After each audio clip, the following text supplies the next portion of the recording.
So in response to all the questions and conflicts going on in my mind, I decided to do everything I could to bury all my doubt. But it turns out that wasn't exactly the healthiest method of dealing with my doubts.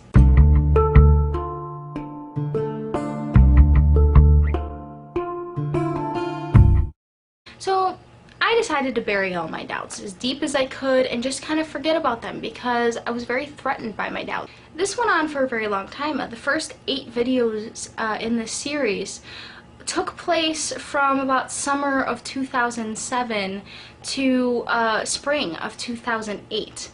This time period that I'm going to discuss in this video took place from about spring of 2008 to winter of 2009. So it was almost the same time period, but I was not dealing with a lot of the problems. So there isn't as much to tell during this time period. During this time I got trapped in this cycle where I would go from saying, okay, I'm not going to worry about this, I'm going to suppress my doubts, I'm going to go to church, I'm going to listen, I'm going to get reconnected with God, and I'm going to do all these things that I need to do to get my spiritual life on track. And I would say I was going to do this, and I would tell myself, and I would tell Jim, who I was engaged to and got married to during this time period, you know, let's make sure we try to get our life on track, help me with this. And I would tell everybody around me, yeah, I'm trying really hard to do this.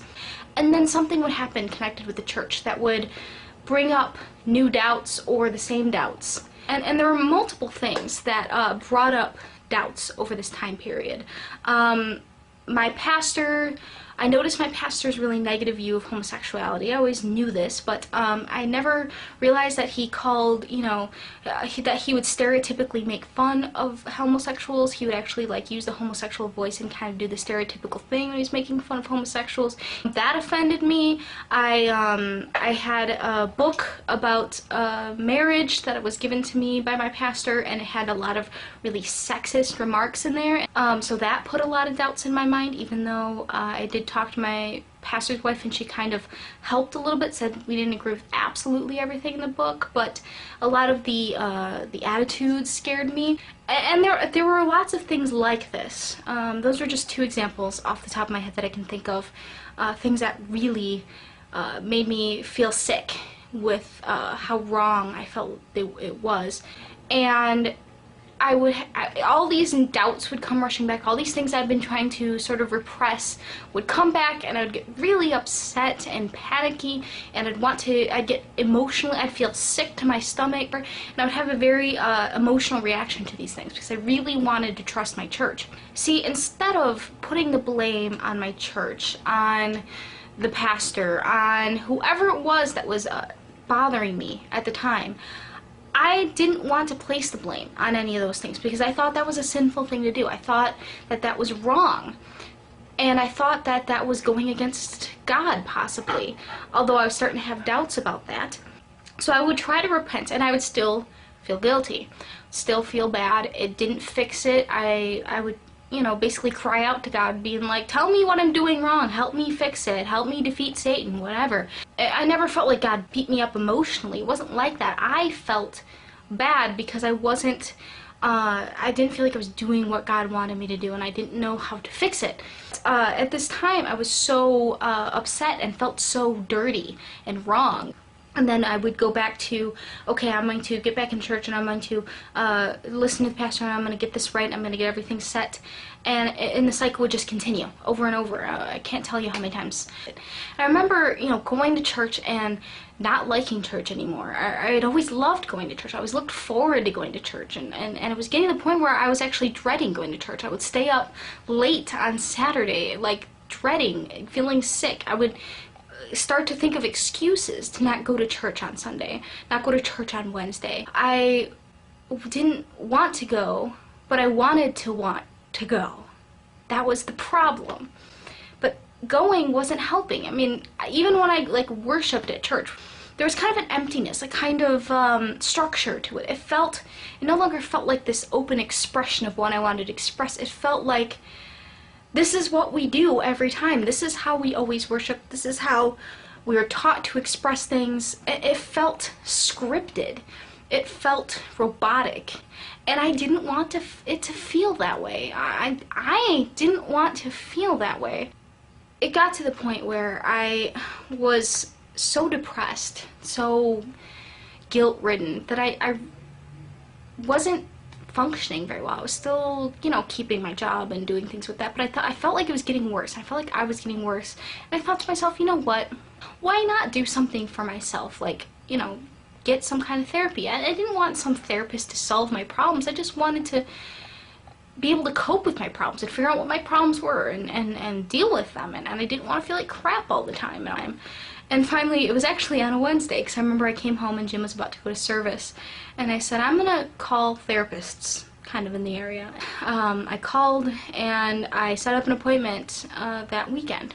I started talking with my therapist. Now, I was bound and determined to not talk about religion, and my therapist didn't lead me in that direction.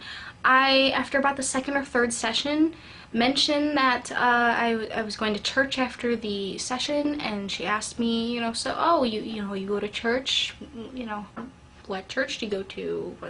And I started talking about, oh, I go to the United Pentecostal Church, and then I started talking about how I had some doubts and some concerns with it.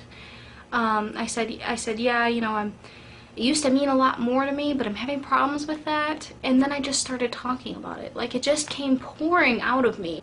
It wasn't directed. It was just the moment I started talking about it, I had so much to say.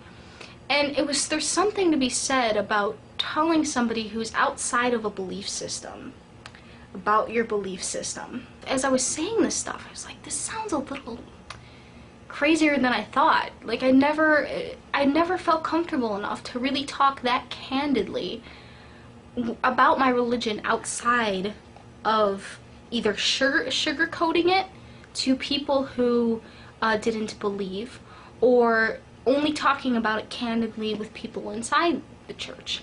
I felt like I'd always sort of skirted the issue, but I was just directly saying things, and this is why we believe, and this is why. And then I started talking about some of the things that had happened, some of the doubts that I had, some of the concerns I had, and it didn't sound so crazy. And I realized, you know, I'd been taking a lot of this stuff out on myself, saying that I shouldn't be questioning these things, and this was wrong. And I thought, you know, maybe it's not wrong. Maybe I have a right as someone who's giving money to the church, someone who's attending. Maybe I just have a right to ask these questions, to know these questions. And it sounded like there was a lot of legitimate reasons why I didn't trust my church. And I realized that at this point I didn't trust my church anymore. I wanted to, but I didn't. And my trust was almost destroyed, I realized. And I had been taking out all this guilt about not trusting my church and having questions about my church on myself. That was not healthy. It was not good. And so I thought, okay, how am I going to deal with this? And we started talking about my options. Do I want to try to fix it with my church? Do I want to go to another church? Do I not want to go to a church? You know, these were options and I started kind of listing the pros and cons of various choices.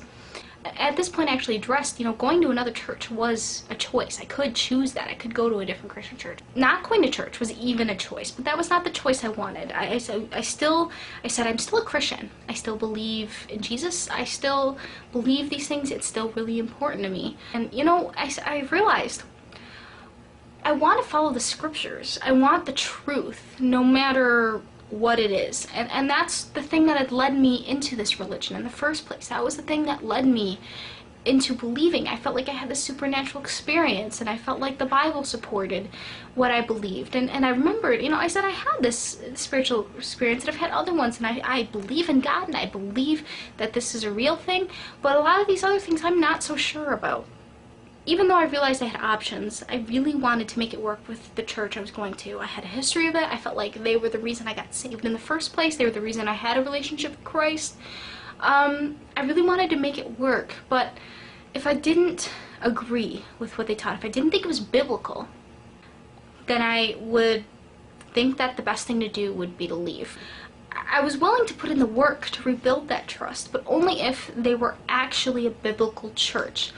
Only if I could see the justification of why they believe they have the salvation message. And I'd heard it all before, but I never really sat down and just studied it as in depth as I wanted to. And I thought, why don't I talk to the pastor? Why don't I get every single scripture, single justification, and really study it? Then I can have a foundation to sort of build back my trust in the church.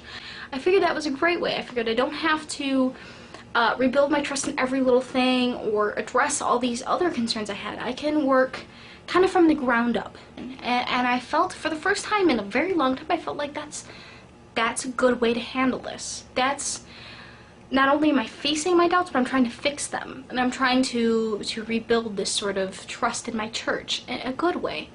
So I decided I was going to go to my pastor whenever I had a chance and ask him, you know, give me the best justification you have for the basic doctrines of the church, the basic salvation message. So I'll be going over that in the next video.